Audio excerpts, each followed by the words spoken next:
Hello বন্ধুরা, আজকে আবার নতুন করে একটা জার্নি শুরু করলাম। তোমাদের সাথে পুরো জার্নিটা শেয়ার করব। আমি এখন কোন জায়গাটাতে দাঁড়িয়েছি নিশ্চিত একটুখানি বুঝতে পারছো। আমি এখন হাওড়া স্টেশন, এটা আপার ক্লাস ওয়েটিং রুম, তো এসি ওয়েটিং রুম এখানে আছি এই মোমেন্টে। কারণ আমার ট্রেন একটু তাড়াতাড়ি বেরিয়েছি, কারণ এত দূর রাস্তা আর ট্রেন প্রচুর লেট হচ্ছে চারিদিকে। হাওড়া খড়গপুর ডিভিশনে প্রচুর পরিমাণে ট্রেন লেট, বেশ কিছু লোকাল ট্রেন বাতিল আছে, এরকম একটা প্রবলেমের মধ্য দিয়ে চলছে। তো যাই হোক, এসে হাওড়া স্টেশনে আমি কিন্তু upper class waiting room book করেছি এবং এখানটাতে একটুখানি তোমাদের জাস্ট ভিউটা দেখাবো। এমন একটা কিছু করতে চাইছি আগামী দিনে, এমন কিছু তোমাদের দেখাতে চাইছি যাতে আমার ভিউয়ার্সরা হয়তো অন্যান্য অনেক চ্যানেলে অনেক কিছু দেখছে, কিন্তু আমি কোনো বাইরে কোথাও এদেরকে নিয়ে যেতে পারছি না বা তোমাদেরকে নিয়ে বাইরে কোথাও বেড়াতে যেতে পারছি না। তো সেরকম একটা পজিশান আজকে কিন্তু তোমাদেরকে নিয়ে একটা দূরে একটা কোথাও পাড়ি দেবো, এরকম একটা প্ল্যান নিয়েই কিন্তু আসা। আর ঘটনাটা হচ্ছে, এই মুহূর্তে আমি তোমাদেরকে ব্যাক ক্যামেরা করে জাস্ট এই যে হাওড়া ব্রিজ দেখা যাচ্ছে, খুব সুন্দর লাগছে, দারুণ লাগছে জিনিসটা। তো তোমাদের ব্যাক ক্যামেরা করে দেখাই। এই হলো হাওড়া ব্রিজ, আর নিচে হচ্ছে এটা ট্যাক্সি স্ট্যান্ড। তো এইরকম একটা ভিউ আসছে এখান থেকে। আমাদেরকে নিয়ে যাব নিউ জলপাইগুড়ি, এবং ওখান থেকে বেশ কয়েকটা পার্টে কিন্তু ভিডিও আসছে, কেউ স্কিপ করে দেখবে না। প্রত্যেকটা ভিডিও খুব জবরদস্ত আসছে। আবার কোথায় যাচ্ছি, কেমন যাচ্ছি, কিভাবে পৌঁছাচ্ছি, প্রত্যেকটা খুঁটিনাটি আমি তোমাদের সাথে শেয়ার করব। এবং একটা নতুন ভালো কিছু করার চেষ্টা করছি, চিন্তাভাবনা আছে। একটা ছোটোখাটো কেসিয়ারি, বেলদা এইসবের ভ্লগ তো অনেক করে ফেলেছি, অনেক ছোটোখাটো জায়গা দেখিয়েছি। এখান থেকে কিন্তু আমাদের জার্নি শুরু হলো আজকের ভ্লগ পার্ট 1। তো আমার ট্রেন ঘড়ি হাতে প্রায় 6:30 বাজে। তো ট্রেন কিন্তু রাইট টাইমে, অ্যাপ্রক্সিমেট 3 মিনিট লেট করে ট্রেনটা ছাড়লো। আমি এখন যাত্রা শুরু করলাম হাওড়া স্টেশন থেকে কামরূপ এক্সপ্রেসে। তো নেক্সট স্টেশন হচ্ছে, ফার্স্ট স্টেশন হচ্ছে হল্ট প্যান্ডেল জাংশন। তারপরে তোমাদের সাথে কথা বলছি বাকি। আর খাওয়া দাওয়া এখন কিছু করিনি এখন। তো এখন টাইম ওই 7:20-25 এরকম একটা টাইম। তো আমরা কিন্তু প্যান্ডেল জাংশন ক্রস করছি। তো এই ড্রেসটা এসিতে খুব ঠান্ডা ঠান্ডা লাগছে। যাই হোক, এরকম একটা প্ল্যান আছে কিছু, যে দেখছি কি করা যায়। খুব ঠান্ডা লাগছে, তবে হ্যাঁ সব কিছু আছে, ব্ল্যাঙ্কেট সবই রয়েছে। তো দেখা যাক কী হচ্ছে। আমি তোমাদেরকে পুরো এনজেপিতে গিয়েই সব কিছু দেখাচ্ছি। তার আগে আর এখন রাত্রিতে আর কিছু ভিডিও করছি না এই মোমেন্টে, পুরো ব্লগটা দেখাবো। কিন্তু হ্যাঁ, ট্রেন জার্নি দেখিয়ে লাভ। যাই হোক, টাটা, গুড নাইট। এই হলো আজিমগঞ্জ। আমাদের এই যাত্রার 216 কিলোমিটার যাত্রা এখানে আমরা সম্পন্ন করলাম, আজিমগঞ্জ স্টেশন। এখন ঘড়িতে 10:30। অনেক ট্রেনের টাইম এখানে অ্যাপ্রক্সিমেটলি 5 মিনিট, তারপর ট্রেন ছাড়বে আমার এই যাত্রাপথের অন্তিম স্টেশন নিউ জলপাইগুড়ি। 565 কিলোমিটার যাত্রা কমপ্লিট করে নেমে পড়লাম। ঘড়িতে এখন টাইম 5:15। তো ভোর 5:15।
একটুখানি এমজি রোড ওই মার্কেটে ঘুরবো বলে বেরিয়ে পড়লাম। তো এই হচ্ছে পুরো মার্কেটের, আমি দুই পাশ দেখাচ্ছি দোকানগুলো। যা ঘুমিয়েছি সে আর বলে লাভ নেই, কারণ প্রচুর ট্রেন জার্নি একটা ব্যাপার, তার উপরে টিকিট কনফার্ম আমার ছিল না, তাই আমাকে টিকিটটা একটুখানি মানে একটু টিটির সাথে কথা বলে একটু অ্যাডজাস্টমেন্ট করে খাগড়াঘাট পর্যন্ত, হাওড়া থেকে খাগড়াঘাট পর্যন্ত আমাকে একটুখানি অ্যাডজাস্টমেন্ট করে আসতে হয়েছে। তো মোটামুটি একটা সারাটা রাত বিনা ঘুমে কেটেছে। তার উপরে আবার এখানে এতটা দূরে আসা গ্যাংটক পর্যন্ত একটা বিশাল জার্নি হয়েছে। যদিও বাস আমার বুক করা ছিল, রেড বাস থেকে আমি বুক করেছিলাম, 500 টাকা টিকিট ওখান থেকে। তোমরা দেখতে পারো খুব ভালো অনেক শেয়ার গাড়ি রয়েছে, কিন্তু শেয়ার গাড়িতে দাম একটু বেশি হয়। যদি প্ল্যানটা তোমরা আগে থেকে করে থাকো গ্যাংটক আসার, তাহলে কিন্তু তোমরা অবশ্যই রেড বাস থেকে বুক করে নিতে পারো, ওটা খুব ভালো হয়। আমি এখানে চলে আসছি এই রাস্তাটাতে। তো মোটামুটি একটা ভালো ভাইব দেখতে পাচ্ছি এখন এই মুভমেন্টের রাস্তাতে, তবে খুব একটা বিশাল যে একটা ভিড় দেখছি তা কিন্তু নয়। যাই হোক, ডান দিক বাম দিক আমি প্রত্যেকটা জায়গা দেখিয়েছি, দোকানগুলো দেখাচ্ছি।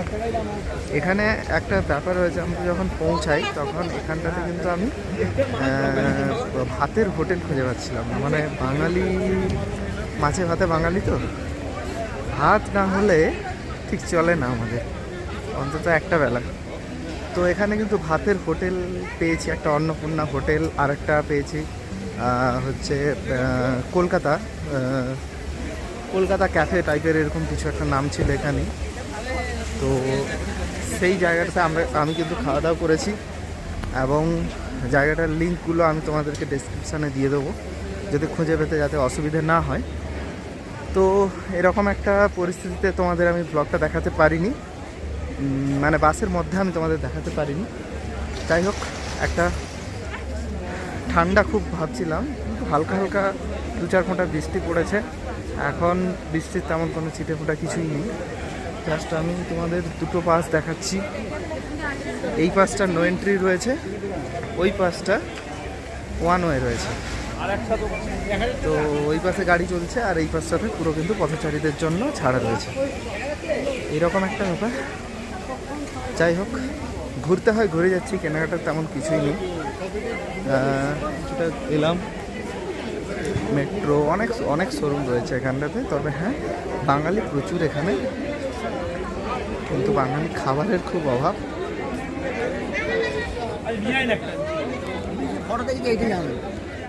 এই হলো সেলফি জোন। তো আমি আরেকটু এগিয়ে যাব, দেখতে পাচ্ছি ট্রেন্ডসের শোরুম, সমস্ত শোরুম এখানে রয়েছে বড় বড়। আর ওয়াকিং স্ট্রিট এটা, তো কিছুটা ওই ভিডিওতে দেখেছি না, কিছুটা ব্যাংককের কথা মনে পড়ে যাচ্ছে, ওই রকমই দেখাচ্ছে। তবে হ্যাঁ, ব্যাংককের দুপাশে স্ট্রিট ফুড থাকে, এখানে স্ট্রিট ফুড নেই বললেই চলে, মানে না কি বরাবর, এরকম একটা ব্যাপার আর। তো তোমাদের একটু ইনফরমেশান দিয়ে দিই হাঁটতে হাঁটতে। এখানে আমি যখন আসি তখন কিন্তু আমি ট্রেনের টিকিট বুক করে এসেছি নিউ জলপাইগুড়ি থেকে বেরিয়ে ওখানে অনেক শেয়ারিং অটো অনেক কিছু পাওয়া যায়। তো ওই রুটে 30 টাকা করে নিচ্ছে শিলিগুড়ি পর্যন্ত। শিলিগুড়ি থেকে আমি রেড বাসে বুক করে থাকা আমার ওই সিকিম ট্রান্সপোর্ট যে বাসগুলো থাকে সবুজ রঙের, ওই বাসগুলোতে টিকিট বুক করে রেখেছিলাম আমি, এসি টিকিট। তো নন এসিও আছে, খুব কম টাকায় পাওয়া যায়, 274-75 টাকা এরকম কিছু একটা পড়বে। অনলাইনে বুকিং করে নেওয়া যায়, নাহলে কিন্তু সিট পাওয়া মুশকিল হয়ে যায়, কারণ ওখানে যটা সিট ততজনই উঠতে পারবে, এর বেশি একজনও অ্যালাউ করবে না এখানকার ওই ট্রান্সপোর্ট বাসের, এই হচ্ছে রুল। তো তারপরে গ্যাংটক পৌঁছাতে অ্যাপ্রক্সিমেট 5 ঘন্টা সময় লাগে। এই 5টা ঘন্টা মানে খুব খুব প্রথম ভালো লাগে পাহাড় দেখতে দেখতে, তারপরে কিন্তু পাহাড় দেখতে দেখতে একটা কেমন যেন একটা লাগে, ভমিটিং হয়, অনেকেই কিন্তু বমিও করেছে বাসে। তো এটা কিন্তু সাবধানে আসতে হবে আমাদের, দরকার হলে কোনো কোনো ওষুধ ক্যারি করতে হতে পারে। এখানে কোনো মেডিকেল শপ থেকে কোনো ওষুধ জিজ্ঞেস করে কিন্তু নিয়ে নেওয়া যায় এবং তারপরে বাসে ওঠাটা দরকার আছে।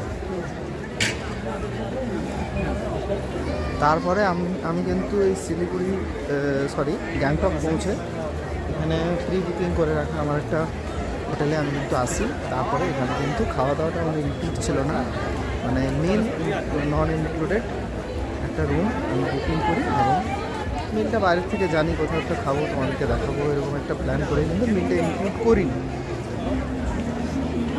তারপরে এসে কিন্তু আমি এখানে থাকবো রাতটা।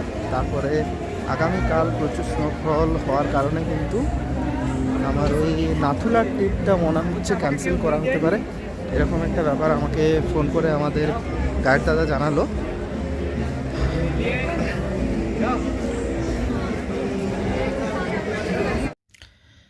তো আর পারছি না, চোখ দেখে বুঝতে পারছো প্রচুর ঘুম লাগছে। আজকে এখানেই ডে 1টা কমপ্লিট করছি। খাওয়া দাওয়া একটুখানি করে নিয়ে ঘুমিয়ে পড়লাম, আর ভালো লাগছে না এখন। আগামীকাল নাথুলা আমার ক্যান্সেল হয়ে গেছে, তো রাতে মেসেজ আসলো তো নাথুলা ট্রিপ ক্যান্সেল, কারণ প্রচুর হিউজ পরিমাণে ওখানে নাকি স্নোফল হয়েছে। তো যাই হোক, দেখা যাক আগামীকাল কি দেয়। আশা করি সাইট সিইং দেবে কিছু একটা। তো দেখা হচ্ছে পরের ভিডিওতে, ততক্ষণ ভালো থাকো, সুস্থ থাকো। Next to be continued part 2 Sikkim diary, Gangtok diary part 2। Tata.